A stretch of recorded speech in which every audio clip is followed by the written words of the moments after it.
네, 안녕하세요. 이번 시간에는 다이나믹스 두 번째 시간으로 키네매틱스에 대해서 이어서 살펴보도록 하겠습니다. 우리가 다이나믹스에서는 내가 어떤 문제를 풀 때 어떤 좌표를 잡느냐에 따라서 문제가 간단하게 풀릴 수 있기 때문에 항상 이 다이나믹스 문제를 풀 때 시작점은 적절한 좌표계를 잡는 것이라고 할 수가 있습니다. 그래서 이렇게 패스를 따라가는 이 P점을 기술함에 있어서도 우리가 이 평면상에서 카테시언 좌표계를 사용할 수도 있지만 경우에 따라서는 이 폴라 코디넷이 더 편한 경우가 있기 때문에 오늘은 이 폴라 코디넷에 대해서 한번 살펴보도록 하겠습니다.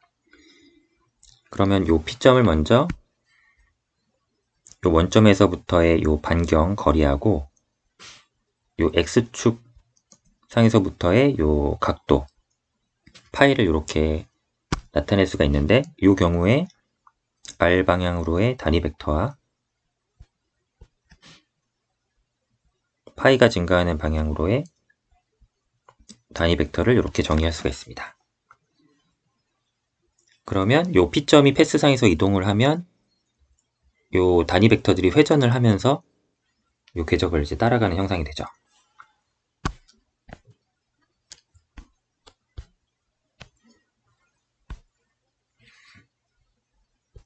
그러면 우리가 R 벡터는 R에다가 ER 단위 벡터 이렇게 표현을 할 수가 있고요. 그러면 이 폴라 코디넷은 이제 회전을 하기 때문에 우리가 이 변화량을 구할 때 이 회전 간의 단위 벡터의 회전 간에 또 관계가 있습니다. 그래서 이렇게 두 개의 단위 벡터가 처음에 위치했었는데 이 단위 벡터가 이제 회전을 하게 되면 우리가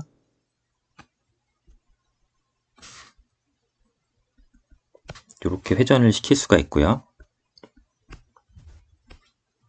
그러면 그때 이 성분이 ER 단위 벡터의 변화량이 되고 이 성분이 2파이 단위 벡터의 변화량이 됩니다.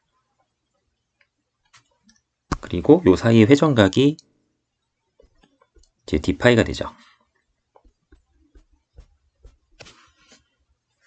네, 그러면 요 서로 직교하는 요 단위 벡터를 d파이만큼 이렇게 회전시켰을 때 요 관계가 이제 기하학적으로 나타나는데 요 관계를 이용해서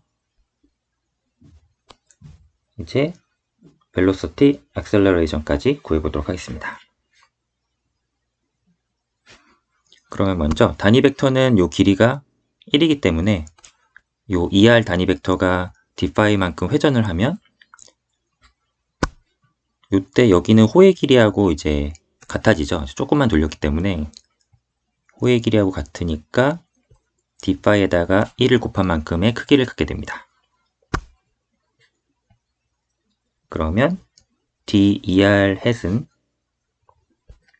크기를 d파이로 갖고 방향은 2파이의 방향으로 뻗어가게 되죠.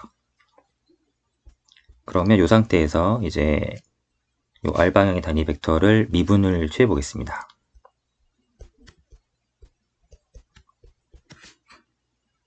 그러면 이 앞에 있던 d파이를 dt로 나누게 되고 결국에 이 파이 닷 2파이 햇 이렇게 표현이 됩니다.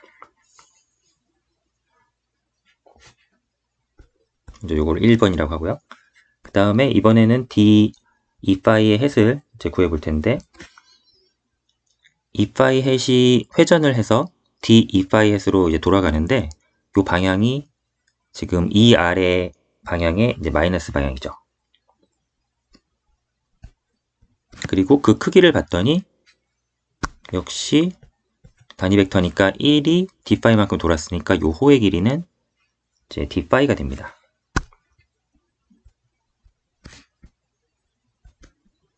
그러면 2파이 햇의 닷을 취하면 이렇게 되고 d파이 오버 dt에다가 er 햇이 돼서 이번에는 마이너스 파이 닷 er 햇이 됩니다. 네, 그러면 이제 벨로시티를 구할 수가 있죠. 벨로시티는 요 디스플레이스먼트에다가 미분을 이제 추해주면 되는데, 요 1번에 의하면 요 항이 두 개이기 때문에 앞의 항을 먼저 미분한 값하고 뒤의 항을 미분한 값으로 이렇게 두 개가 더해지게 됩니다. 그러면 앞의 텀은 그대로 나오는데, 요 뒤의 텀에서는 아까 요 2R 햇의 닷을 구했죠. 이제 이렇게 나오니까 요 값을 그대로 넣어주면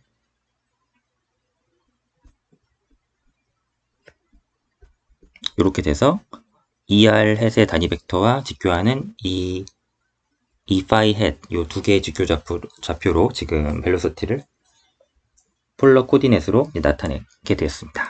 그러면 요 텀은 지금 반경 방향이니까 레이디얼 컴포넌트가 되고, 요 두 개를 곱한 텀은 각의 회전 방향이니까 앵귤러 컴포넌트가 됩니다.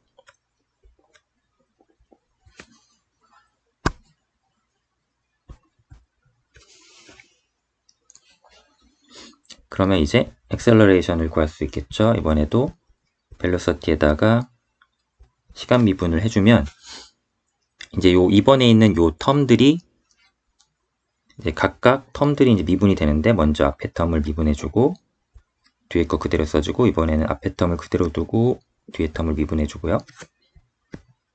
그 다음에 요 뒤에 있는 텀은 또 앞에서부터 미분을 해서 곱해주면 세 가지 텀이 나오게 됩니다.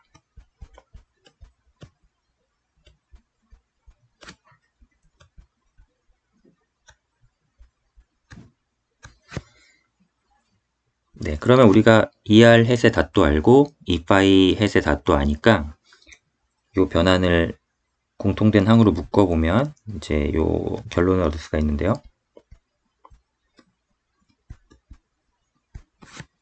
요 R 방향의 성분하고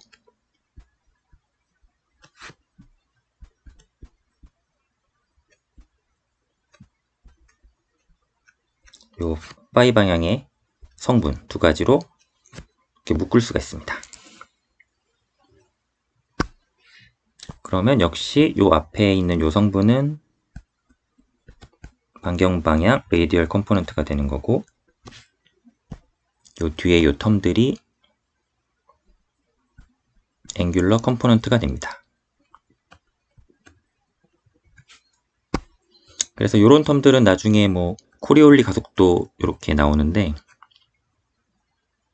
코리올리 이렇게 됐나요? 코리올리 가속도 구할 때 이런 텀들이 이제 등장하죠. 그래서 이런 텀들이 요 유도 과정에서 폴라 코디넷을 유도하는 과정에서 자연스럽게 나오기 때문에 이 텀들을 뭐 따로 외우거나 이런 게 아니라 요런 과정을 거쳐 나온다고 이제 이해를 하시고 이 텀들을 이제 향후에 사용하시면 되겠습니다. 그리고 이제 우리가 보통 phi 닷을 오메가라고 해서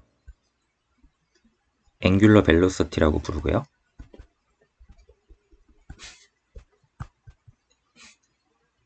그 다음에 오메가 닷을 하면 이게 앵귤러 액셀러레이션이 됩니다.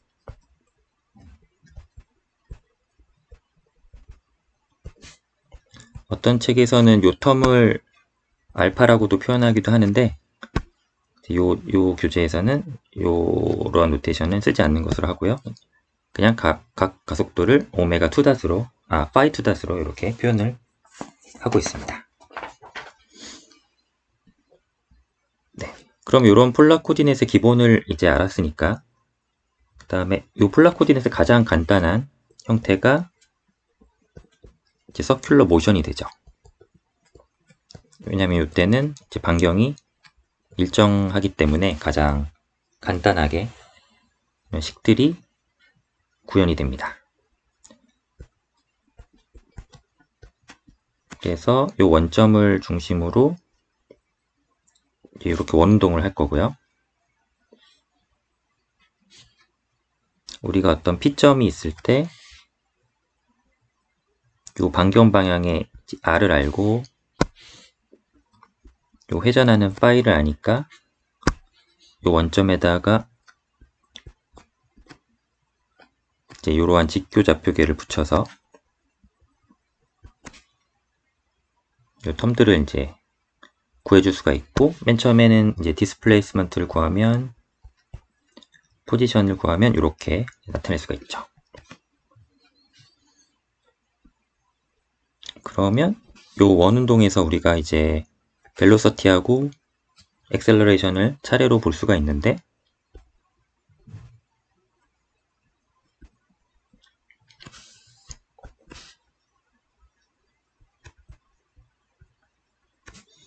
그 다음에 이제 벨로시티를 보면 원운동을 하기 때문에 여기서는 요 접선 방향으로 이렇게 속도가 나가고, 요 텀이 이제 R 오메가가 됩니다. 반경이 일정하니까 이제 다른 텀들은 다 사라지고 이제 남는 텀이 이제 이렇게 되죠. 앵귤러 컴포넌트만 이제 남게 되죠. 그리고 이제 가속도를 살펴보면 요 접하는 방향으로는 R 오메가 닷 이렇게 나오고요. 그 다음에 요 원점으로 향해서는 구심 가속도 R 오메가 제곱이 나타나게 됩니다.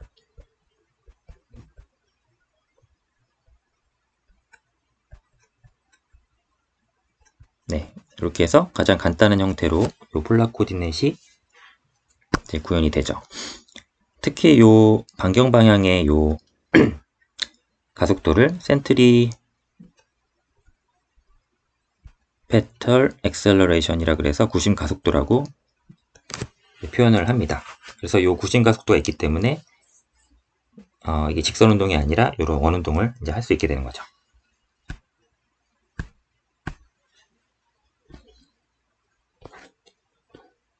네, 그 다음으로 또 폴라 코디넷 쓸 수 있는 모션에는 센트럴 모션이 있습니다.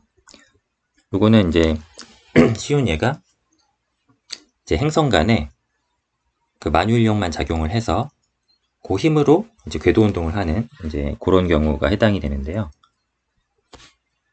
대표적으로 태양 주변을 이제 지구가 돌 때 이제 그런 운동이 되겠죠.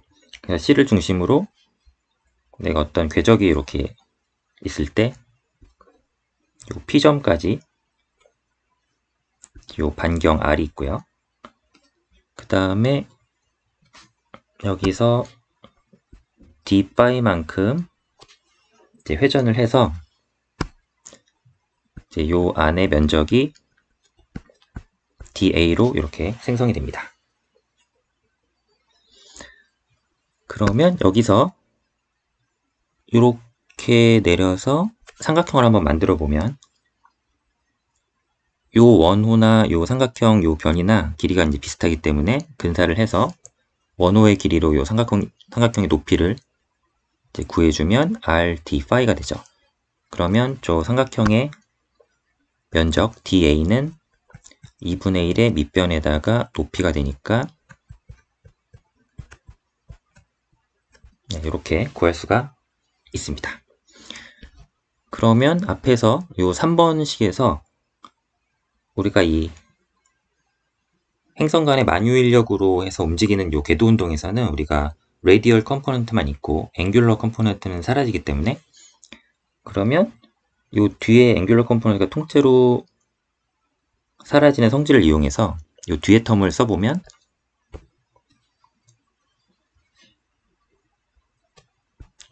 우리가 3번식에서 A-파이가 0이라는 거 알고 있으니까 R 오메가 닷 플러스 2R 닷 오메가가 이제 0이 되는데 요 텀을 묶어보면 이렇게 묶입니다. 반대로 요 텀을 하나씩 전개해보면 이제 왼쪽 항들이 나오니까요. 이렇게 묶인다는 걸 알 수가 있고, 미분값이 0이라는 얘기는 요 안에 있는 R제곱 오메가가 상수값이라는 것을 알 수가 있죠. 그러면 DA를 시간으로, 이제 시간당 DA가 얼마나 바뀌는지를 보면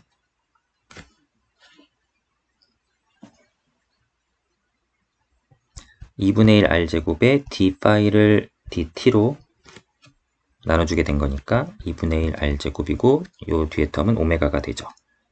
그래서 우리가 r제곱 오메가가 컨스턴트하다고 했으니까 2분의 1로 나눈 요 값도 컨스턴트가 돼서 우리가 시간당 그 증가되는 요 면적은 항상 일정하게 되는 거죠. 그래서 요 반경 r이 먼 곳을 이렇게 지나가면 천천히 이동을 할 거고요. 요 반경이 짧은 곳을 이동할 때는 좀 이렇게 많이 지나가서 요 dA가 항상 일정한 비율로 이렇게 증가하게 이렇게 운동을 하게 됩니다. 요 법칙을 케플러의 두 번째 법칙이라고 하죠. 항성 간의 모션을 기술하는 케플러의 이 법칙이 됩니다.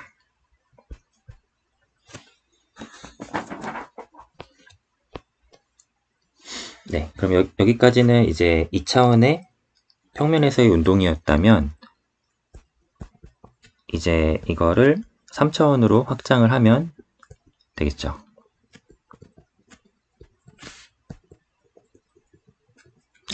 (3디멘셔널) 모션으로 확장을 하고 또 요중에 특별한 경우가 셀의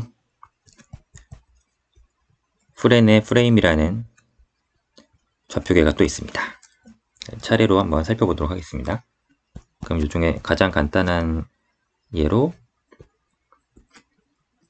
실린드리컬 코디네이트를 잡을 수가 있는데요. r, phi, g로 기술이 됩니다. 아까 폴라 코디네이트에서 r, phi로 기술이 된 거에서 이 높이 성분 g만 더 생겼죠.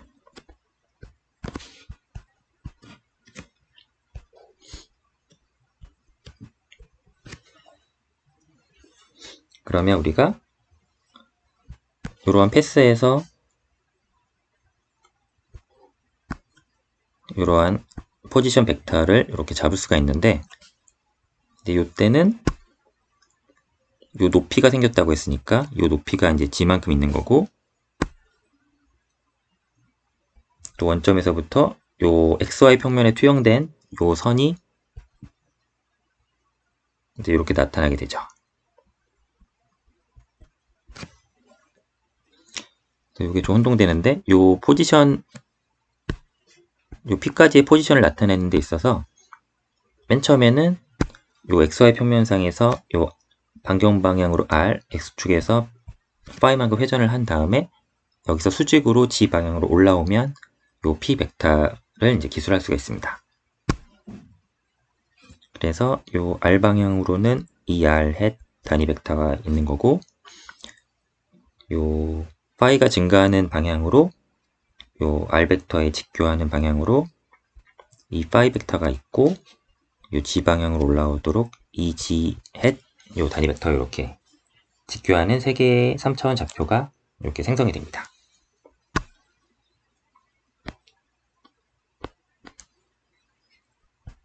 그러면 위치 벡터는 아까 2차원의 폴라 코디네이트에다가 요 높이 방향이 하나 생기고요. 이제 속도는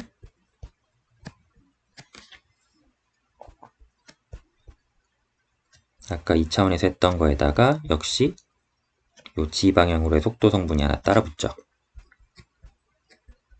그리고 가속도는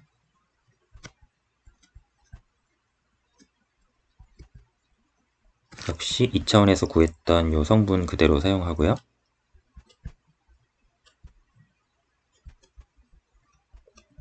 마지막으로 G 방향의 가속도를 더해줍니다. 네, 이런 식으로 해서 2차원의 폴라 코디네이트를 그대로 사용한 상태에서 G 방향으로 확장만 해주면 그대로 실린드리컬 코디네이트이 되겠죠.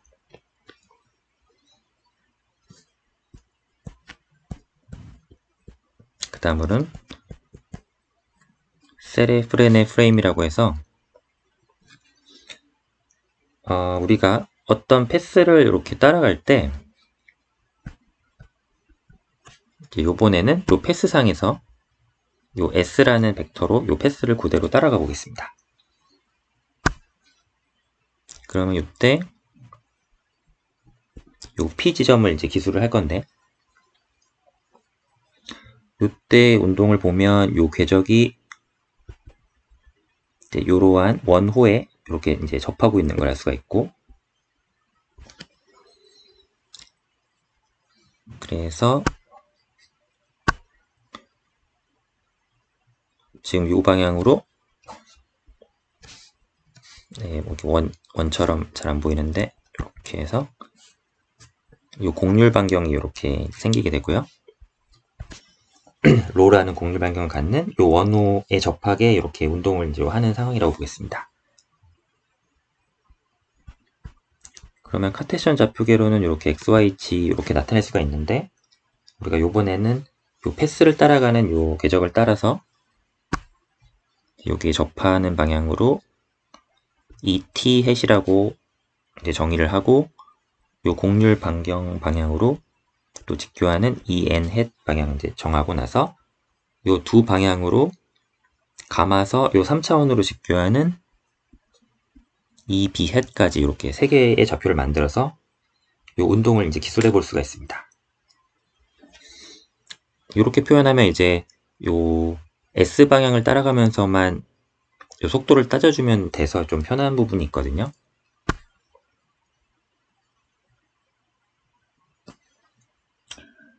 그래서 우리가 이런 패스를 이제 얘를 다시 그려보면, P가 살짝 이동해서 ds만큼 살짝 이동해서 P' 자리에 갖고, 이때 곡률이 크게 변하지 않아서 C점으로 똑같다고 놓으면 근사를 이렇게 할 수가 있으니까 이때 T'만큼 이제 회전을 했고요.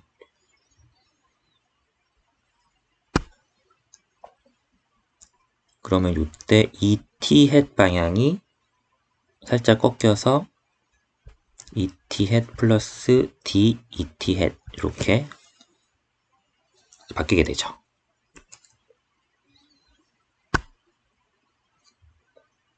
그러면 지금 ET 햇이 ET 햇 플러스 D ET 햇 이렇게 바뀌면서 그 변화량을 봤더니 D ET 햇이 요 곡률 반경의 중심을 향하고 있더라. 이렇게 기술이 되고 이때 D파이만큼 돌아간 거죠. 이러한 기하학적 관계가 있습니다.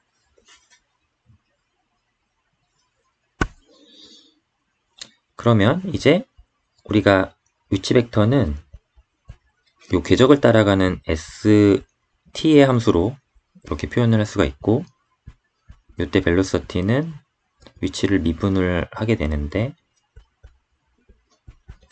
체인 룰에 따라서 ds로 미분하고 이렇게 체인 룰을 적용할 수가 있고요. 이때 dr 벡터의 절대값은 ds가 항상 되니까 우리가 v는 v 벡터의 절대값으로 해서 이제 항상 스피드가 되죠.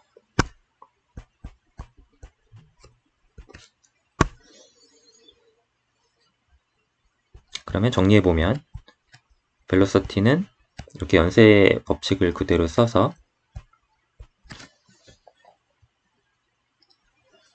위치를 이렇게 바꿔보면 이 앞에 텀이 이제 스피드가 돼서 나오고 뒤에 텀이 ET 햇이 됩니다.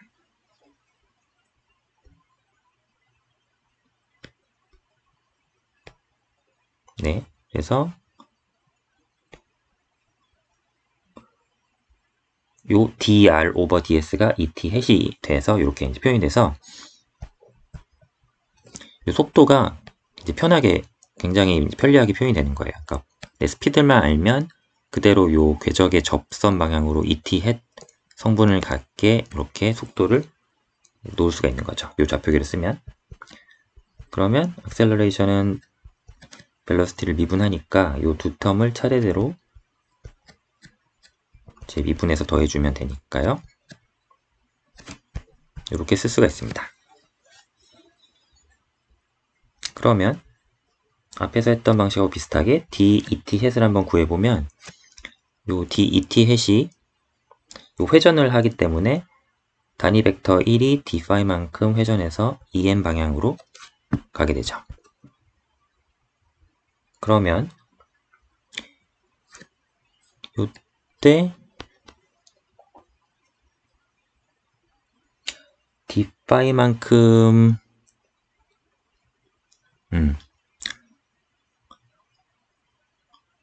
우리가 요 ds만큼을 가서 ds만큼을 이동한 요 호를 요 곡률 반경으로 나누면 요 d파이를 구할 수가 있잖아요. 그래서 d파이는 우리가 요 ds를 곡률 반경으로 나누면 구할 수가 있기 때문에 요 밑에다가 d파이 자리에 저 관계를 이제 대입을 해줍니다. 그러면 ds 오버 로가 되죠. 이렇게 돼서 et를 미분을 해보면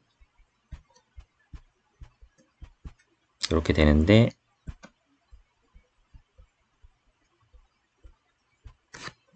이렇게 되고 그러면 로분의 v, e, n 이런 식으로 정리가 됩니다.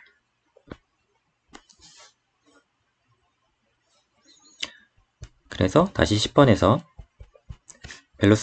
엑셀러레이션은 경로상의 접선 방향과 곡률 반경의 중심을 향하는 방향의 두 성분이 나오고 요 텀은 앞에서 이제 구했듯이 이런 식으로 구해지게 되죠. 그래서 우리가 어떤 경로를 따라가는 이러한 운동의 궤적을 따졌을 때 이 경로 방향으로 접하는 방향을 이렇게 잡고 곡률 반경을 그에 직교하는 방향을 잡고 이런 식으로 잡으면 요 아래 같은 식으로 좀 더 편리하게 운동을 기술할 수 있는 그런 상황들이 있습니다. 그래서 그런 상황에는 이런 좌표계를 쓰고 그때그때 내가 운동을 기술할 때 가장 간단하게 기술되는 방향으로 내 좌표계를 선택을 해서 사용을 하면 되겠습니다. 그래서 이번 시간에는 요 기본적인 다이나믹스의 좌표계에 대해서 좀 살펴봤고요. 이제 다음 시간에는 본격적으로 우리가 지금은 궤적만 따졌는데 이제 이 힘의 관계를 고려를 해서 우리가 뉴턴의 제2법칙에서 F는 ma이기 때문에 힘이 있게 되면 우리가 이제 가속도가 만들어지죠. 그래서 이 가속도가 만들어지면서 자연스럽게 이제 운동이 만들어지기 때문에 우리가 요 힘의 관계를 따져서 운동의 궤적까지 한번 가보는 키네매틱스를 다음 시간부터는 살펴보도록 하겠습니다. 그럼 이번 시간은 여기까지 하겠습니다. 감사합니다.